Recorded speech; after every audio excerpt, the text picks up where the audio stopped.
Indah berbalang di awan petang, berarak di celah pohon ara. Pemanis kalam selamat datang, awal bismillah membuka bicara. Assalamualaikum warahmatullahi wabarakatuh. Salam sejahtera dan salam Malaysia Madani.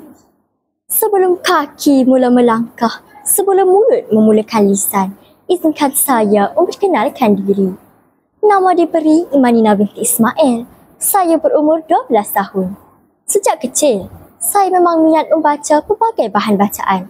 Membaca bukan sahaja menjadi terapi minda bagi saya, malahan telah menjadi satu hobi dan motivasi untuk saya membina keyakinan diri yang tinggi. Hadirin sekalian, pada hari yang ceria ini, saya akan berkongsi kisah sebuah novel yang bertajuk Diari Asrama Malaysia. Novel ini diterbitkan oleh Pelik Buku Sendirian Berhad pada tahun 2023. Melalui narasi yang penuh emosi, novel ini merangkumkan 5 kisah karya para pelajar asrama Malaysia lalu dibukukan secara analogi. Penulis iaitu Farhan Rahmat menggunakan bahasa yang santai namun padat dan penuh emosi. Pada pendapat saya, novel ini amat menarik sekali kerana sebagai seorang pelajar yang akan melangkah ke sekolah menengah, saya dapat merasai bagaimana konflik yang akan dihadapi oleh seorang pelajar apabila menjejakkan kaki ke asrama. Melalui watak Evelyn Jasmine, seorang pelajar yang berasal dari Sabah dan mendapat tawaran untuk melanjutkan pelajarannya di sebuah sekolah berasrama penuh di Johor. Dia berkongsi pengalaman suka dan duka tinggal di asrama. Dia juga terpaksa menyesuaikan diri dengan rutin harian yang ketat, kehidupan baru bersama-sama rakan dan warden yang akan menjadi keluarga barunya. Sekali itu, Evelyn juga menghadapi ujian emosi dan sosial apabila menghadapi konflik dengan teman sebiliknya. Pada masa yang sama, dia juga berperang dengan perasaan rindu terhadap keluarganya yang tinggal jauh di Sabah.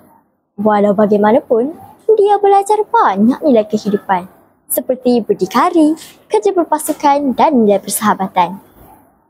Hadirin sekalian, novel ini juga amat menarik sekali kerana selain daripada cabaran dan perang konflik perasaan, pembaca juga akan disajikan dengan cerita berunsur mistik yang sememangnya tidak asing dengan kehidupan asrama. Watak Maya yang berhadapan dengan detik cemas diganggu oleh roh semasa tinggal di asrama juga mewujudkan unsur suspense dan seram untuk pembaca. Untuk meredakan pembaca, penulis juga telah menyelipkan beberapa peristiwa lucu yang menyebabkan kita tanpa sedar tersenyum sendiri apabila membaca kisah tentang seorang gadis yang bernama Flora Jasmine. Apakah peristiwa lucu yang berlaku kepada gadis ini? Untuk mengetahui kisahnya, jangan lupa untuk mendapatkan naskah buku ini di kedai buku berdekatan ya. Menarik kan novel yang saya kongsikan pada hari ini? Antara kelebihan buku ini ialah gaya bahasa dan penyampaiannya amatlah sesuai untuk murid sekolah rendah kerana bahasanya ringkas dan berdasarkan pengalaman yang sebenar menjadikannya lebih otentik dan menyentuh hati pembaca. Penggunaan gaya bahasa yang mudah memberikan impak kepada pembaca untuk menyelami perasaan watak dan secara tidak langsung menjadikan pengalaman mereka sebagai pengajaran dan pedoman sebagai persediaan untuk menjadi seorang penghuni asrama. Sedikit kekurangan buku ini ialah emosi yang intens apabila sesetengah bahagian dirasakan agak berat dan mendalam dari segi emosi yang boleh mempengaruhi pembaca yang sensitif.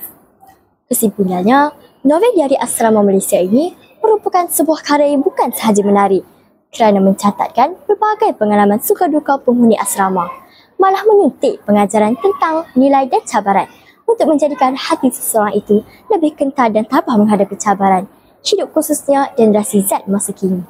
Sekian daripada saya. Wabillahi taufiq wal hidayah. Wassalamualaikum warahmatullahi wabarakatuh.